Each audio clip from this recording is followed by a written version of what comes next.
सर्वांना सस्नेह जय जिजाऊ जय हरी। मी ज्योतिताई जाधव, राहणार शिंदखेड राजा। आज शिवजयंती, तुम्हा सगळ्यांना शिवजयंतीच्या भरभरून शुभेच्छा। आज आपण पाहतो एका विशिष्ट विषयावर आपला हा व्हिडिओ आज आपण बनवायला घेतलेला आहे। कारण सतत आज जेवढे मी भाषण ऐकले, वक्ते ऐकले किंवा शाहीर असतात, आपण पाहतो सतत एक असा उल्लेख महाराजांच्या बाबतीत केला जातो की महाराज जसं काही फक्त महाराजांनी ढाल तलवारीचाच इतिहास घडवलेला आहे आणि मुस्लिम विरोधी महाराज कसे होते हा एक मुद्दा अनेक वेळा मांडला जातो।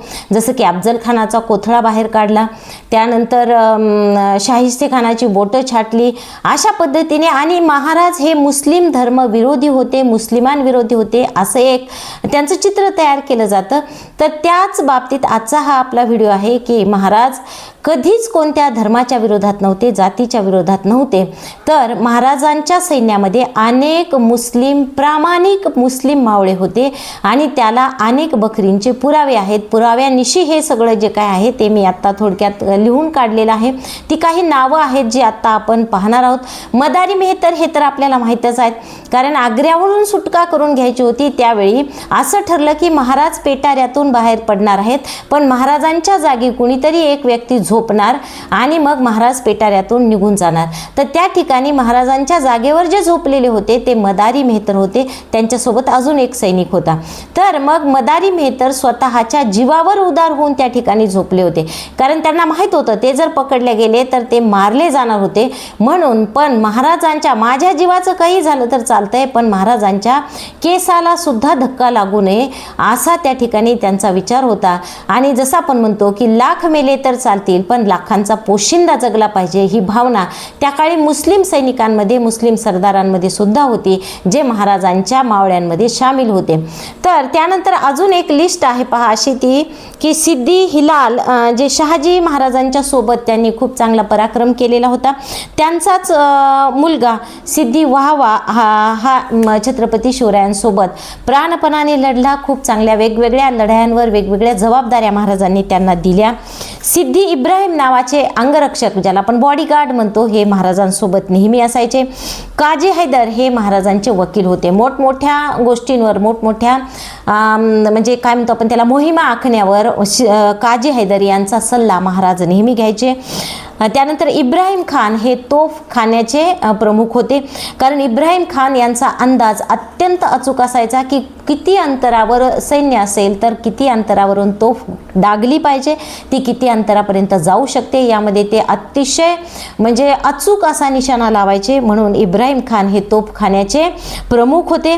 त्यानंतर दौलत खान हे नाविक दलाचे प्रमुख होते। पहा, आपल्याकडे अगोदर म्हणलं जायचं, कारण छत्रपती शिवाजी महाराजांच्या अगोदर कुणीच समुद्र पर्यटन कधीच केलं नव्हतं, कारण समुद्र पर्यटन आपल्याकडे निषिद्ध मानलं जायचं की समुद्राला पार जायचंच नाही।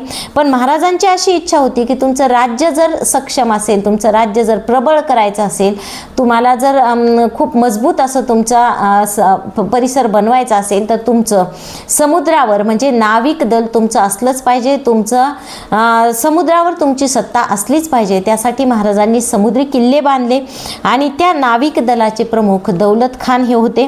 त्यानंतर रुस्तुमे जमान यांचं सुद्धा नाव खूप महत्त्वाचं आहे आणि त्याचा सुद्धा बखरीमध्ये उल्लेख आहे। कारण रुस्तुमे जमान कोण होते आपल्याला माहित आहे की अफजल खान जेव्हा स्वराज्यावर चालून आला त्यावेळी महाराजांनी शिवनीतीचा वापर केला, ज्याला आपण गनिमी कावा म्हणतो। आणि मग महाराजांनी असं त्यांना पत्र लिहिलं की मला तुम्हाला भेटण्याची खूप भीती वाटते, त्यामुळे तुम्हीच काय करा की तुम्ही स्वतः मला भेटायला या, मी खूप घाबरलेलो आहे असं दाखवलं। आणि मग जावळीच्या घनदाट जंगलामध्ये जिथे प्रतापगड आहे, प्रतापगडाच्या पायथ्याशी भेटेचं ठिकाण ठरलं।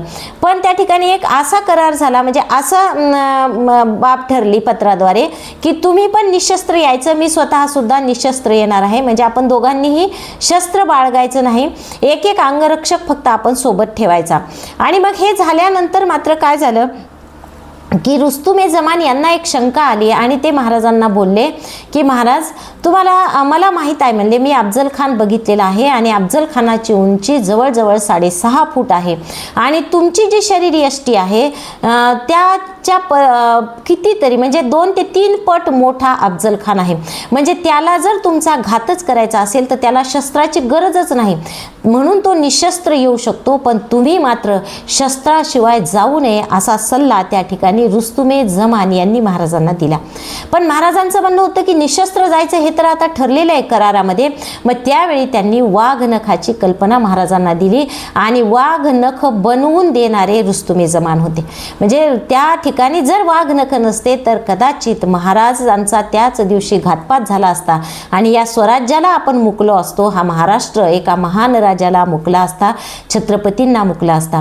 पण रुस्तुमे जमान यांनी ती वाघ नखाची कल्पना महाराजांना दिली आणि जेव्हा मग अफजल खानाने त्यांच्यावर वार केला त्यावेळी मात्र महाराजांनी त्या वाघनखांचा वापर केला.